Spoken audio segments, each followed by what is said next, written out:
Ribbon cutting next week? Posible kayang hindi muna ituloy? Ano po kaya ang mga dahilan? Ating alamin at pag-usapan ngayong araw. Pero bago po ang lahat, mega love shout out sa ating mga listeners, viewers, and subscribers saan mang sulok ng mundo, Mapaluzon, Visayas, at Mindanao. Lalo na po sa ating mga kababayang OFW. Kamusta po kayo mga kalingap? Mabuhay po kayo hanggat gusto ninyo.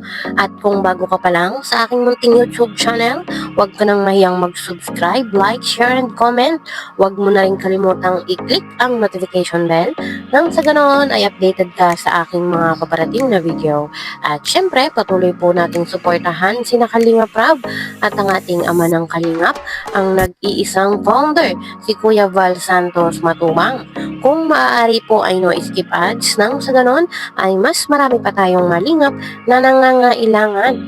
At konting paunawa po, kung maaari ay tapusin nyo muna ang kabuoang video nang sa ganoon ay akma ang inyong mga komento.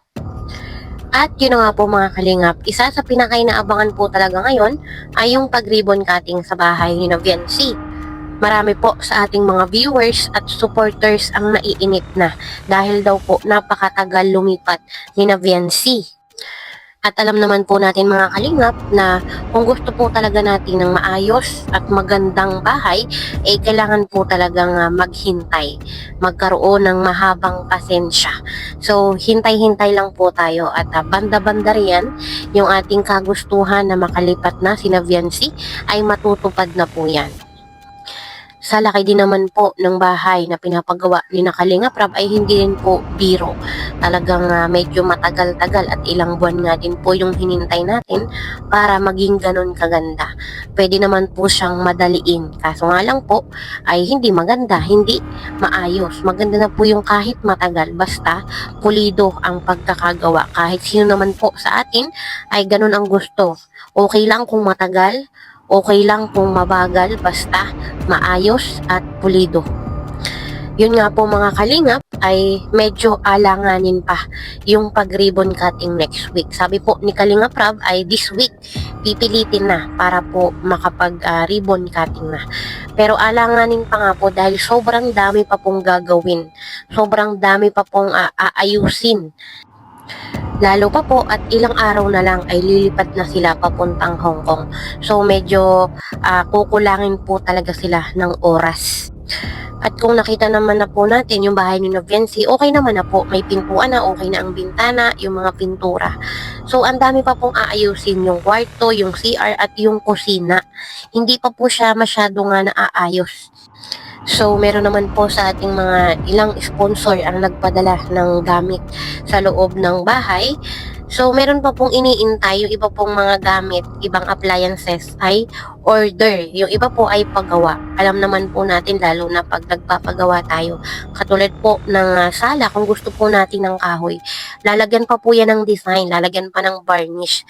So, medyo matagal pa po yung ating hihintayin. Lalo na po yung kwarto ni Viancy, marami pa pong kulang at dapat pang hintayin. At yun nga po mga kalingap, kung sakali nga pong hindi matuloy yung ribbon cutting next week, ay ipagpalagay na po natin na pagbalik na lang po, pagkagaling po nila ng Hong Kong, matutuloy ang ribbon cutting. Kaya wag po tayong mainip mga kalingap. Marami po kasi akong nababasa, lalo na po sa comment section, na napakatagal daw po, ang bagal daw pong kumilos. So hindi naman po yun mahalaga. Ang mahalaga doon ay makalipat si Viancy, maayos, pulido yung pagkakagawa. At paalala po mga kalingap, wala pong desisyon pa kung ngayon pong week gaganapin yung ribbon cutting, kung next week or pagkatapos po ng kanilang trip to Hong Kong. Kaya po abangan po natin yung mga announcement kay Kalingap Rab. Baka sa pagbabalik na lang, mas maganda nga po siguro pagbalik kasi malinis na at maayos talaga ang bahay. Pangalawa, hindi pa po tapos yung aking fully varnished na mga sala set, fully varnished na kama, hindi pa po tapos. So, sana nga pagbalik na Kasi tingin ko, this week daw, mukhang nahirapan pa raw sila. Dahil hindi daw uminit. Varnish kasi yun eh. Tough coat varnish kasi yung mga furnitures na aking in-order. Kaya antay-antay lang po tayo. Sana nga ako, pabor ako after na ng Hong Kong. Kasi malinis na, may pa-deliver ko na lahat yun at mabigyan ko na ng kama yung kay Beyonce at mabilhan ko na ng foam. Kasi kung ano na si Boss Rob, by next week, baka next week, magtawag natin, magpa-blessing na, tapos wala pa yung aking mga gamit.